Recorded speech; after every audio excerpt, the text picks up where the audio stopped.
ଯଜ୍ଞ ଅର୍ଥ ଅଫର କରିବା, ଅର୍ପଣ କରିବା। ବ୍ରାହ୍ମଣ ଯଜ୍ଞରେ କ'ଣ କରୁଛନ୍ତି ନା ଅଗ୍ନି ସମିଧରେ ଅଗ୍ନି ସଂଯୋଗ କରି ଘୃତକୁ ଆହୁତି ଦଉଛନ୍ତି,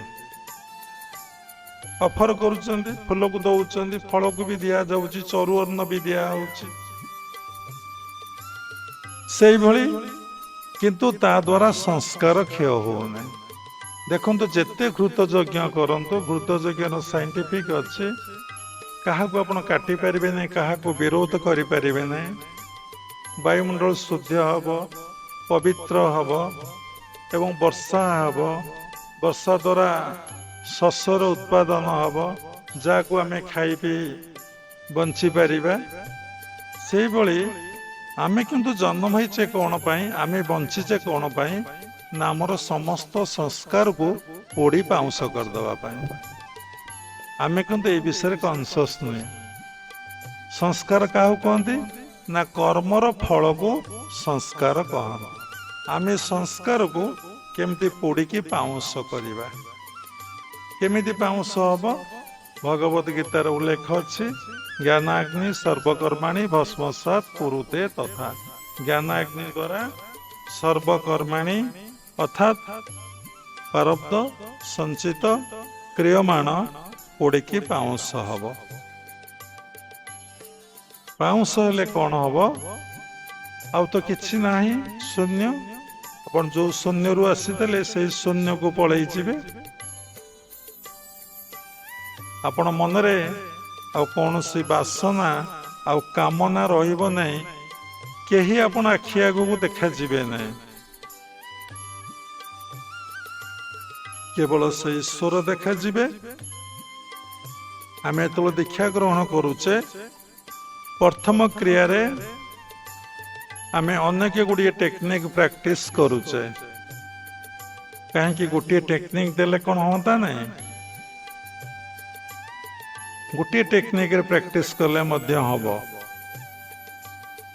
କିନ୍ତୁ ଏ ମନ ଗୋଟିଏ ଟେକ୍ନିକରେ ବହୁତ ସମୟ ରହିବ ନାହିଁ। ସେଥିଲାଗି ଅନେକ ଟେକ୍ନିକ ଦିଆହେଇଛି। ଯେତେବେଳେ ଆପଣ ସ୍ଥୂଳରୁ ସୂକ୍ଷ୍ମକୁ ଯିବେ, ଗୁରୁ ସେକେଣ୍ଡ କ୍ରିୟାରେ ଟେକ୍ନିକକୁ କମେଇ ଦେବେ।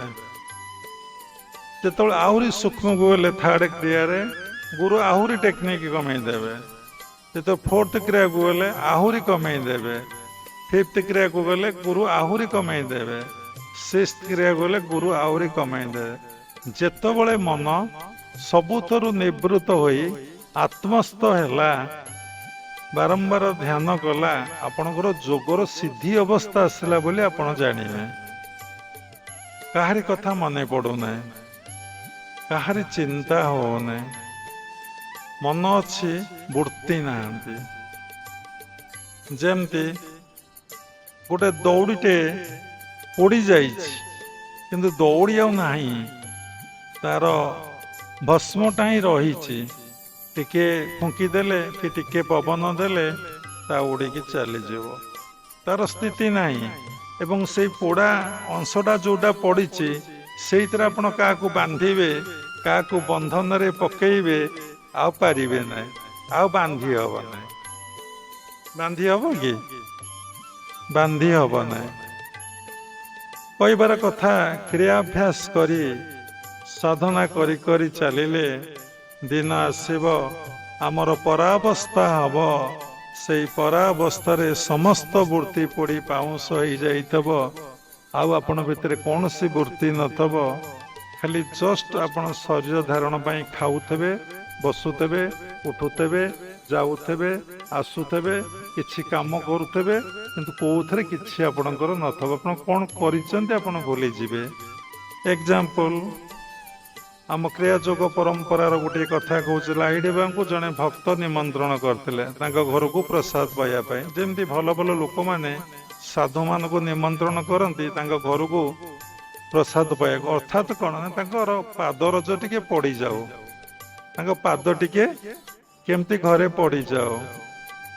ଏବଂ ସାଧୁମାନେ ଗଲେ ସମସ୍ତେ କ'ଣ କରନ୍ତି, ଜ୍ଞାନ ଦେବା ପାଇଁ କହୁଛି, ଏହା ମୁଖ୍ୟର କଥା ନୁହେଁ, ସାଧାରଣ କଥା। ଅ ଆ ପାଠ ସମସ୍ତେ ଗୋଡ଼ ଧୋଇ ଦିଅନ୍ତି, ତାଙ୍କ ଗୋଡ଼ ପାଣିଟା ପାଦ ଉଦକଟା ପାଇବା ପାଇଁ, କିନ୍ତୁ କେହି ପାଆନ୍ତି ନାହିଁ, ଜାଣିନାହାନ୍ତି।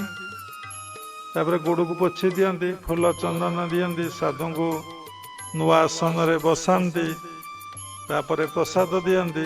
ଲାହିଡ଼ି ବାଙ୍କୁ ଶିଷ୍ୟ ଜଣକ ବସେଇଲେ, କହିଲେ ଆଜି ମୋ ଗୁରୁଦେବ ଆସିବେ, ସେ ଭଲ ମାଛ ବିଭିନ୍ନ ପ୍ରକାର ରୋଷେଇ କରି ପରିବେଷଣ କଲେ ଗୁରୁଦେବଙ୍କ ପାଖରେ। ଗୁରୁଦେବ ବସି କ'ଣ କରୁଥିଲେ ନା ପ୍ରସାଦ ପାଉଥିଲେ। ସେ ଆତ୍ମବୋଧରେ ରହିଥିଲେ, ତାଙ୍କର ଦେହବୋଧ ଅବସ୍ଥା ନଥିଲା। ଯେତେବେଳେ ଦେହବୋଧ ଅବସ୍ଥା ରହିବ ନାହିଁ, ଆପଣ କିଛି ଜାଣିପାରିବେନି ଆଜି କୋଉ ଦିନ, କୋଉ ତାରିଖ, ଦିନ କି ରାତି। ଆପଣ ସେଇ ଅବସ୍ଥାରୁ ଖସିଲେ ଆପଣ ଜାଣିବେ, ନହେଲେ ଜାଣିପାରିବେ ନାହିଁ। ସେ ଶିଷ୍ୟ ଜଣକ ବସି ବିଞ୍ଚଣା କରୁଥିଲେ, ପଙ୍ଖା କରୁଥିଲେ। ସେତେବେଳେ ତ ଇଲେକ୍ଟ୍ରିକ କରେଣ୍ଟ ନଥିଲା ନା, ଗୁରୁଦେବ ପ୍ରସାଦ ପାଉଛନ୍ତି। ସେ କହିଲେ ବାବା ଏଇଟା ଭାକୁର ମାଛ ଖାଆନ୍ତୁ, ଏଇଟା ରୋହି ମାଛ ଖାଆନ୍ତୁ, ଏଇଟା ମିର୍ଗାଳି ମାଛ ଖାଆନ୍ତୁ। ତ ଅନେକ ଥର କହିଲେ। ଆଙ୍କର ଭାବନା ହେଲା, ଆରେ ମୁଁ କ'ଣ ମାଛ ଖାଉଛି?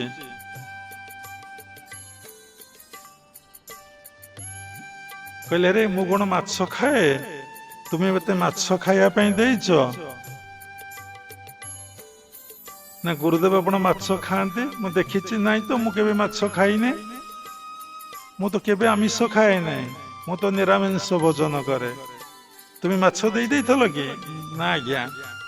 ଉଠିକି ହାତ ମୁହଁ ଧୋଇ ପକେଇ ବସିଲେ। କଥାରୁ କ'ଣ ଶିଖିଲେ? ଯେତେବେଳେ ଦେହବୋଧ ଅବସ୍ଥା ତାଙ୍କର ଆସିଲା, ସେ ବାରମ୍ବାର କହିବା ଫଳରେ ତାଙ୍କର ଦେହବୋଧ ଅବସ୍ଥା ଆସିଲା, ଏବଂ ସେ ଦେହବୋଧ ଅବସ୍ଥାରୁ ତାଙ୍କର ଜ୍ଞାତ ହେଲା ବା ଜ୍ଞାନ ଆସିଲା, ମୁଁ ଯେ ମାଛ ଖାଉଛି। ସେ ମାଛ ଖାଆନ୍ତି ନାହିଁ ବାସ୍ତବରେ। ସେ ମାଛ ଖାଇବାଟାକୁ କ'ଣ କଲେ ନା, ଯେତେବେଳେ ଜାଣିଲେ ଉଠିକି ପଳେଇଲେ, ସାଧନା କଲେ। ଶିଖିବାକୁ ମିଳିବ ଏଇ କଥାରେ, ଏଇଭଳି ଅବସ୍ଥା ଆସିବ ସାଧକର। ସଂସାରରେ ଥାଇ ନଥିଲା ଭଳି ସେ ରହିବ।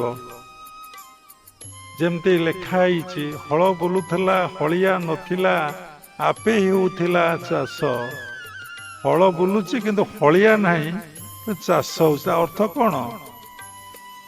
ତା ଅର୍ଥ ହଉଛି କର୍ତ୍ତବ୍ୟବୋଧ ନାହିଁ, କିନ୍ତୁ କାମ ଚାଲିଛି। ସାଧନା କଲେ, କ୍ରିୟା ଅଭ୍ୟାସ କରି କରି ଚାଲିଲେ, ଯଦି ଗୁରୁ ଭଗବାନଙ୍କର ଆଶୀର୍ବାଦ ଥାଏ, ଆପଣଙ୍କର ଯଦି ଶ୍ରଦ୍ଧାର ସହିତ, ଭାବର ସହିତ, ଭକ୍ତିର ସହିତ କ୍ରିୟା ଅଭ୍ୟାସ କରି ଆପଣ ଚାଲିବେ, ଆପଣ ଭିତରେ ପରାବସ୍ଥା ଆସିବ। ଆପଣ ଏଇ ବୋଧରେ ସଂସାରରେ ରହି ସଂସାରରେ ନଥିଲା ଭଳି ଦିନ କାଟିବେ।